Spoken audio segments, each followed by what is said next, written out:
শওকত মোল্লা বলছেন যে আপনাদের দলের একমাত্র জেলা পরিষদ প্রার্থী রাজনীতি তিনি নাকি শওকত মোল্লার বাড়িতে যাওয়া আসা করেছেন, তিনি নাকি তৃণমূল কংগ্রেসে যোগ দেওয়ার জন্য। এটা কি সত্য নাকি এটা মানুষের মনোভাব ভাঙার জন্য? আমি একটা কথা বলবো, আমাদের দলের হয়তো আইএসএফ এর সমর্থক ছিল, মিটিং মিছিলে হেঁটেছে, সেই রকম লোককে ধরে ভয় দেখিয়ে স্টেজে তুলে বলছে তাকে আইএসএফ ছেড়ে তৃণমূলে যাচ্ছে বলে দেখাচ্ছে। তাহলে আমাদের একমাত্র জেলা পরিষদ আমাদের রাইনুর যদি ওই ধরনের কাজ করতো তাহলে ওকে ছেড়ে দিত? তাহলে ওকে তো আগে স্টেজে তুলে বলে আই বেটা আয় আয় বলতো না? যে আমাদের সমর্থক হয়তো আমাদের মিটিং মিছিলে হেঁটেছে তাকে ভয় দেখিয়ে স্টেজে তুলে বলছে তোকে তৃণমূলের নেতা। এমনও আছে সত্যি আমাদের কাজ করতো, বেশ কিছুদিন বসে গিয়েছে, তাকে স্টেজে তুলে বলছে দেখো তৃণমূলের এই আইএসএফ এর নেতা তৃণমূলে গিয়েছে দেখাচ্ছে। তাহলে আমাদের রাইনুরকে তাহলে দেখাতো না? দেখো এই ধরনের মিথ্যা অপপ্রচার করে আইএসএফ কে আটকে রাখতে পারবে কি?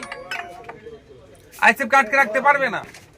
বিভিন্ন ভাবে কলে কৌশলে আইএসএফ কে আটকাতে পারছে না এই ধরনের বলছে। কালকে শুনবেন মমতা ব্যানার্জির কাছে নওশাদ সিদ্দিকী গিয়েছে, উনি ভাবে বলতে পারে।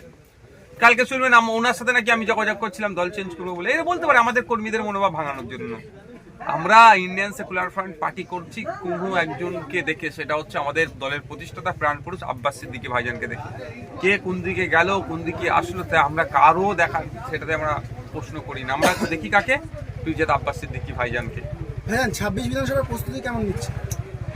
26 বিধানসভা অনেক বাকি, যখন প্রস্তুতি শুরু হবে আপনাদেরকে অবশ্যই জানানো। 26 বিধানসভা ভোটের আগে শওকত মোল্লা মহাশয় তিনি একটা বলছেন যে ভাঙড় থেকে নওশাদ সিদ্দিকীকে হারিয়ে হুগলি জেলায় পাঠিয়ে দেবো।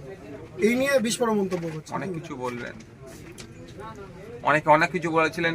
6 মাস টাইম দিয়েছিলেন ভাঙড় 1 নম্বর ভাঙড় বিধানসভাতে চা খাওয়ার জন্য, কি চেয়ার ফেলার জায়গা পাবে না, তাদেরকে এখন রাজনীতির ময়দানে দেখতে পাচ্ছি না। অনেক কথা বলছে। কি বলবেন কাইজার আহমেদের টিএমসি নেতা কাইজার আহমেদের বাড়ির পাশের গ্রামে আপনি আজকে এসেছেন এবং সেই কাইজার আহমেদ বড় লেকচার মেরেছিল শওকত মোল্লাকে পাশে বসিয়ে যে নওশাদ সিদ্দিকী বা আইএসএফ এর চেয়ার ফেলার মতন জায়গা থাকবে না, আর তার পাশের গ্রামে আসলেন, কি বলবেন? এটাই কি না, তাকে আমি জবাব দেওয়ার জন্য পাশের গ্রামে আসিনি। এই জবাবের রাজনীতি আমি পছন্দ করি না। আর কেউ একটা অবাঞ্ছিত মন্তব্য করলো, অবাঞ্ছিত মন্তব্যের উত্তর দিতে হবে, তার ওই সমালোচনা করার রাজনীতি আমি পছন্দ করি না। আমি বাক স্বাধীনতা আছে, প্রত্যেকটা সমালোচনাকে আমি স্বাগত জানাই। আমি সসম্মানেই বলবো প্রত্যেককে, ভারতবর্ষের প্রত্যেকটা নাগরিকের রাইট আছে বিভিন্ন জায়গায় তিনি মুভ করতে পারেন। ফ্রিডম অফ মুভমেন্ট, আমার ফ্রিডম অফ মুভমেন্টকে যদি আটকাতে চাই আমি আমার গণতান্ত্রিক আমার ক্ষমতা দিয়ে, রাজনৈতিকভাবে সাংবিধানিক ক্ষমতা দিয়ে সেটাকে আমি আটকাবো। সেই টিএমসিতে তারই অস্তিত্ব নেই, কি বলবেন? আগামী আপনি যে কথা বললেন, তাহলে এখন যারা ওই নেতার সাথে বসে বড় ভাষণবাজি করছে তারাও আগামী দিনে কি হবে তাদেরও শিক্ষা নিয়ে যাবে। শওকত মোল্লাকে ভাঙড়ে আনার দায়িত্ব নিয়েছিল প্রথম কাইজার আহমেদ, সেই কাইজারকে দলে পাওয়া যাচ্ছে না, বাকি তাদের দলে নেওয়া হচ্ছে না, কি বলবেন? এটাই কি দলে পাওয়া যাচ্ছে না কি নেওয়া হচ্ছে না এই বিষয়টা আমি জানি না, কারণ তৃণমূলের অভ্যন্তরীণ ব্যাপারটা আমি বলতে পারবো না। তবে একটা জিনিস বলতে পারবো, যে যত কাটমানি যে যত টাকা তুলে বড় নেতাদেরকে দিতে পারবে সে তত বড় নেতা। এখন যে টাকা তুলে দিচ্ছে সে হয়তো নেতা, এর থেকে বেশি কেউ টাকা তুলে দিলে হয়তো সে তার থেকে বড় নেতা হয়ে যাবে। এইটাই ব্যাপার এই দলে। ভাইজান একটা প্রশ্ন, ঠিক পঞ্চায়েত ভোটের সময় রাজনৈতিক প্রতিহিংসার শিকার হয়েছিলেন মহিউদ্দিন মোল্লা। তার বাড়িতে বেশ কয়েকদিন আগে আমরা কভারেজ করতে গেছিলাম এবং আমরা সূত্রমারফত যেটা খবর পেয়েছি সরকারিভাবে তার মহিউদ্দিন মোল্লার স্ত্রীকে একটা চাকরি দেওয়া হয়েছিল। সেই মহিউদ্দিন মোল্লার স্ত্রী এখন তার বাপের বাড়িতে রয়েছে, এখানে আসছে না। তার মা অভিযোগ করছে এখনো কোনো আর্থিক সহযোগিতা পাচ্ছে না। তার পাশে কি আপনারা আমরা দাঁড়াচ্ছি তো, এটা জিজ্ঞাসা করেননি আইএসএফ দাঁড়াচ্ছে কি দাঁড়াচ্ছে না? স্পেশালি আমাদের ওখানে জেলা পরিষদের যিনি সদস্য আছেন রায়নুরের, ওটা নিজের এলাকা, নিজের বাড়ির এলাকা, তিনি ওনার সাথে নিয়মিত যোগাযোগ রাখেন এবং আমরা আমাদের দিক থেকে আর্থিক সহযোগিতা তখনও করেছি, এখনো করে যাচ্ছি।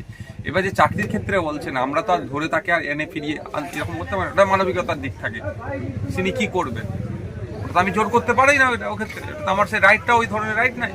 ফলে এখানে একটা সমস্যা তৈরি হচ্ছে যে চাকরিটা যেটা পেয়েছিল সেই চাকরিটার ক্ষেত্রে যে কোথায় মানে আপনার হবে কি বলে থাকবে না থাকবে সেটা তো আমরা জোর করতে পারি না, এটা তাড়াতাড়ি। তবে আমি অনুরোধ করব, আপনি যে প্রসঙ্গ হচ্ছেন, আমরা চেষ্টা করছি যাতে